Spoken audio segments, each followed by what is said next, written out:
तुम्ही लाडकी बहीण योजनेचा फॉर्म भरला होता, पण तुमचे हप्ते अचानक बंद झाले आहेत किंवा तुमचा अर्ज मंजूर असूनही खात्यात पैसे आलेले नाहीत, तर ही बातमी तुमच्यासाठी अत्यंत महत्त्वाची आहे. महिला व बालविकास मंत्रालयाने अशा सर्व महिलांसाठी ज्यांचे पैसे तांत्रिक अडचणींमुळे थांबले आहेत, त्यांचे क्रॉस व्हेरिफिकेशन म्हणजेच पुन्हा पडताळणी मोहीम सुरू केली आहे. मात्र असे असूनही एकही बहीण या योजनेपासून वंचित राहू नये, हा यामागील उद्देश आहे. आजच्या या व्हिडिओमध्ये आपण पाहणार आहोत की तुमचे स्टेटस मोबाईलवर कसे तपासू शकता आणि जर अर्जात काही चूक असेल तर ती कशी सुधारायची. त्यामुळे व्हिडिओ शेवटपर्यंत पहा, जेणेकरून तुमचे थांबलेले पैसे तुम्हाला मिळतील. तर क्रॉस व्हेरिफिकेशन म्हणजे काय? सर्वात आधी समजून घेऊया की हे क्रॉस व्हेरिफिकेशन नक्की काय आहे. राज्य सरकारने नुकतीच 92 लाख अपात्र आणि बोगस लाभार्थ्यांची नावे यादीतून वगळली आहेत. ही कारवाई करत असताना अनेक अशा महिलांचे हप्ते बंद झाले आहेत ज्या खरोखर पात्र होत्या, पण त्यांच्या अर्जात काही तांत्रिक चुका होत्या. उदाहरणादाखल अनेकांचे ई-के-वाय-सी अपूर्ण होते, काहींचे बँक खाते आधार कार्डशी लिंक नव्हते, तर काहींचा मोबाईल नंबर चुकला होता. आता सरकार अशा सर्व थांबलेल्या अर्जांची पुन्हा एकदा स्वतःहून तपासणी करत आहे.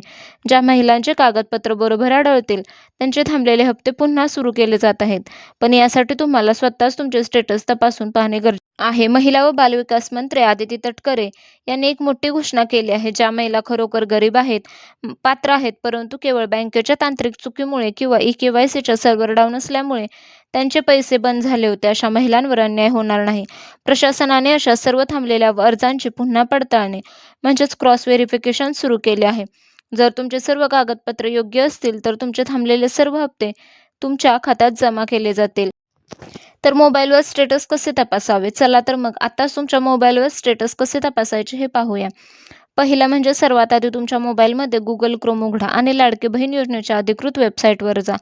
तेथे ladkibhin.maharashtra.government. ही वेबसाईट ओपन करून वरच्या बाजूला असलेल्या अर्जदार लॉग इन या बटनावर क्लिक करा.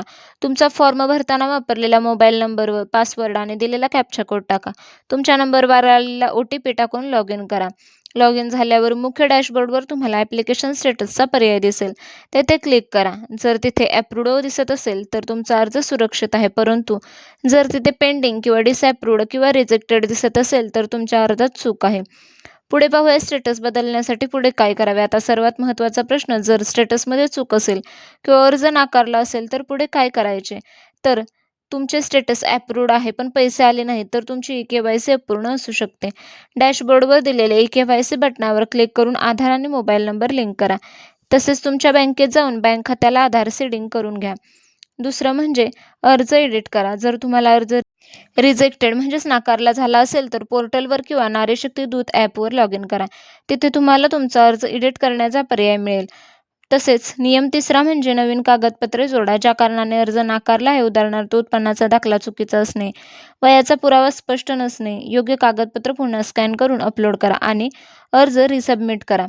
तुम्ही अर्ज पुन्हा सादर केल्यानंतर सुरू असलेल्या क्रॉस व्हेरिफिकेशन मोहिमेत सरकारी अधिकारी तुमच्या अर्जाची पुन्हा तपासणी करतील आणि त्रुटी दूर झाल्यास तुमचा अर्ज मंजूर केला जाईल. तर बहिणींनो, अजिबात घाबरून जाऊ नका.